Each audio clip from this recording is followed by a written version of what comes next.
രാജ്യത്തെ പൗരാവകാശങ്ങൾ നിഷേധിക്കാൻ ആരെയും അനുവദിക്കില്ലെന്ന് മുഖ്യമന്ത്രി പിണറായി വിജയൻ. പൗരാവകാശങ്ങളുടെ അടിസ്ഥാനമായ ഭരണഘടന തകർക്കാൻ അനുവദിക്കരുതെന്നും മുഖ്യമന്ത്രി പറഞ്ഞു. SYS കേരള യുവജന സമ്മേളനത്തിന്റെ ഭാഗമായി നടന്ന പൗരാവകാശ സമ്മേളനം തൃശൂർ ആമ്പല്ലൂരിൽ ഉദ്ഘാടനം ചെയ്യുകയായിരുന്നു മുഖ്യമന്ത്രി. രാജ്യവ്യാപകമായി പൗരാവകാശം നിഷേധിക്കുകയും നിരപരാധികളെ തുറുങ്കിലടയ്ക്കുകയും ചെയ്യുന്ന സാഹചര്യമുണ്ട്. സംഘപരിവാറിന്റെ ഗുണ്ടാ സ്ക്വാഡുകൾ സ്വതന്ത്ര സ്ഥാപനങ്ങളെ വേട്ടയാടുകയാണ്. സ്വതന്ത്ര നിലപാടുകൾ സ്വീകരിച്ചതിന്റെ പേരിൽ നിരവധി പേർ കൊല്ലപ്പെടുകയും ആക്രമിക്കപ്പെടുകയും ചെയ്തു. സ്വതന്ത്രമായി അഭിപ്രായം പറയുന്ന മാധ്യമ സ്ഥാപനങ്ങൾ വേട്ടയാടപ്പെടുന്നു. എന്നാൽ കുറ്റക്കാർക്കെതിരെ നടപടി സ്വീകരിക്കുകയോ തള്ളിപ്പറയാനോ ഉത്തരവാദപ്പെട്ടവർ തയ്യാറാകുന്നില്ല. രാജ്യത്ത് വർഗീയത പടർത്താനും വിഭജനം ഉണ്ടാക്കാനുമാണ് സംഘപരിവാർ ശ്രമിക്കുന്നത്. ഇപ്പോൾ അജ്മീർ ദർഗയുടെ മേൽ അവകാശം ഉന്നയിക്കുന്നു. ഇത്തരം ആവശ്യങ്ങൾ വിഭജനം ലക്ഷ്യം വച്ചുള്ളതാണ്. അതില്ലാതെയാക്കാൻ സഹായിക്കുന്നതാണ് 1991 ആരാധനാലയ സംരക്ഷണ നിയമം. ഈ നിയമ ഭേദഗതി ചെയ്യാനുള്ള നീക്കം ചെറുക്കണം. വഖഫ് നിയമ ഭേദഗതി കൊണ്ടുവരുന്നതും വർഗീയ ലക്ഷ്യത്തോടെയാണ്. ഇപ്പോൾ മദ്രസകളുടെ നേരെയും തിരിയുകയാണ്. പുതിയ BJP സർക്കാർ അധികാരത്തിൽ വന്ന ശേഷവും രാജ്യത്ത് വർഗീയ ആക്രമണവും പൗരാവകാശ ലംഘനങ്ങളും നടക്കുന്നുണ്ട്.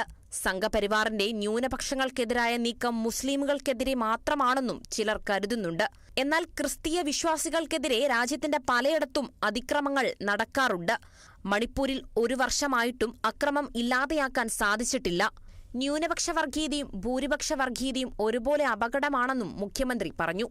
4 പേർ കൊല്ലപ്പെട്ട സംഘർഷത്തിന് കാരണമായ സമ്പലിൽ മസ്ജിദ് ഭാരവാഹികളുടെ ഭാഗം കേൾക്കുക പോലും ചെയ്യാതെയാണ് സർവേ നടത്താൻ വളരെ ധൃതിയിൽ ഏകപക്ഷീയമായി കോടതി ഉത്തരവിട്ടത്. സർവമതസ്ഥരുടെയും തീർത്ഥാടന കേന്ദ്രമായ അജ്മീർ ദർഗയുടെ അവകാശം സംബന്ധിച്ചുള്ള ഹർജി കോടതിയുടെ പരിഗണനയിലാണ്.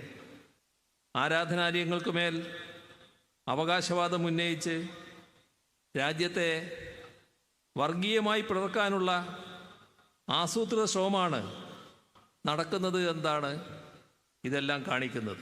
ഇന്ത്യൻ ഗ്രാൻഡ് മുഫ്തി കാന്താപുരം AP അബൂബക്കർ മുസ്ലിയാർ അധ്യക്ഷത വഹിച്ചു.